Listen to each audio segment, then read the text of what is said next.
কিন্তু আজ একটা কথা বলবেন, কাল উল্টো বলবেন। অভয়ার বাবা মা বলুন, আপনারা পুলিশ মানেন না, আপনারা সিবিআই মানেন না, আপনারা শিয়ালদা ট্রায়াল কোর্ট মানেন না, আপনারা সুপ্রিম কোর্ট মানেন না, আপনারা চান কি? কিছু অতৃপ্ত আত্মা আপনাদের আবেগকে বিপথে পরিচালিত করে। বাবা মাকে বলছি, জিজ্ঞেস করেছেন কত টাকা উঠেছে আপনাদের মেয়ের নামে? সে টাকা কোথায় গেল? রোজ সাংবাদিক বৈঠক করে যাচ্ছেন ইস্পাত কঠিন মুখে, সোশ্যাল মিডিয়া দখল করে লোক খাপানোর কাজ। তো চাঞ্চল্যের জন্য এবং অন্যের হাতে তামাক খাওয়ার জন্য এখনো ফাঁসির আদেশটা করা গেল না, এটা আপনারা দায়ী। মনে না, যার মেয়ে মারা গেছেন, যার সন্তান হারিয়েছে, তার বুকে আগুন জ্বলছে, তার চোখে জল, এটা তো বাস্তব। তিনি তার ক্ষোভ জানাবেন, তিনি তার অভিযোগ জানাবেন। এখানে আমরা কোনো সীমারেখা আমরা টেনে দিচ্ছি না। অন্য ক্ষেত্র তাই হয়েছে, অন্য ধর্ষণ এবং খুনের ঘটনাতেও, সেটা মাটিগাড়া হোক, জয়নগর হোক, ফরাক্কা হোক, গুড়াপ হোক, সেগুলো হয়েছে। কিন্তু যদি কেউ আজ এটা বলছি, কাল ওটা বলছি, পরশু ওটা বলছি, তারপরের দিন আর এক রকম বলছি, আজ বলছি উই ওয়ান্ট সিবিআই, কাল বলছি সিবিআইটা আমরা মানছি না, সিবিআই সেটিং হয়ে গেছে, প্রথম দিন বলছি সুপ্রিম কোর্ট কেন দেখছে না, সুপ্রিম কোর্ট দেখার পর বলছে সুপ্রিম কোর্টও ঠিক দেখছে না। তো এই অসংলগ্ন কথা দিয়ে লোক খেপানো এবং এই যারা অন্ধ তৃণমূল বিরোধী শক্তি, তাদের মুখপাত্র হয়ে তাদের সাজিয়ে দেওয়া বিবৃতিগুলো বলছেন, তো এইটা তো আপত্তির। তারা তাদের শোক জানাবেন, যা যা বলার বলবেন, কে বারণ করেছে? কিন্তু আজ একটা কথা বলবেন, কাল উল্টো বলবেন, পরশু সেটা মিটে যাওয়ার পর নতুন ইস্যু তুলে আনার জন্য বিরোধীরা যা শিখিয়ে দিচ্ছে বা বলছে সেগুলো আবার এনে বসবেন। মানে কি? কে গেছিল? অভয়ার বাবা মা বলুন, we want CBI, we don't want Kolkata police. কে গেছিল হাইকোর্টে? আপনারা গেছিলেন। সিবিআই তদন্ত করেছে। যেই এবার আপনার ওই যারা মন্তব্য দিচ্ছে তাদের রাজনীতি পছন্দ হচ্ছে না, তখন শিখিয়ে দিচ্ছে এখন সিবিআইটাও মানি না। এটা কি করে হতে পারে? এটা কি করে হতে পারে?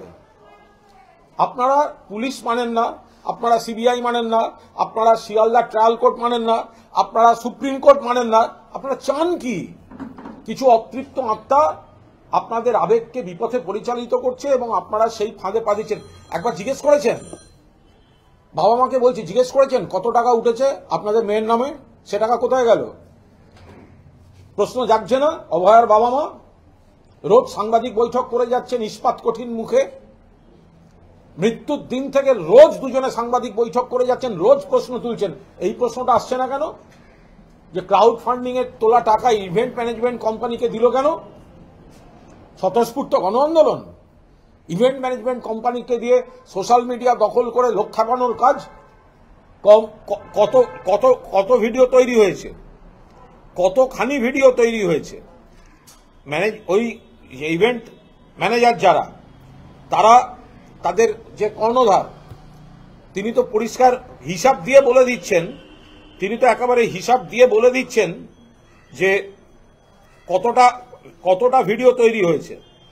বলেছে এই ধরনের ছবি ওদের তৈরি করে দিতে বলেছিল, 60 জিবির অডিও তৈরি হয়েছে। 3 ঘন্টার একটা সিনেমা তৈরি করতে বা একটা সিনেমার জন্য 3 জিবি লাগে। 3 ঘন্টার একটা পুরো সিনেমার জন্য 3 জিবি লাগে।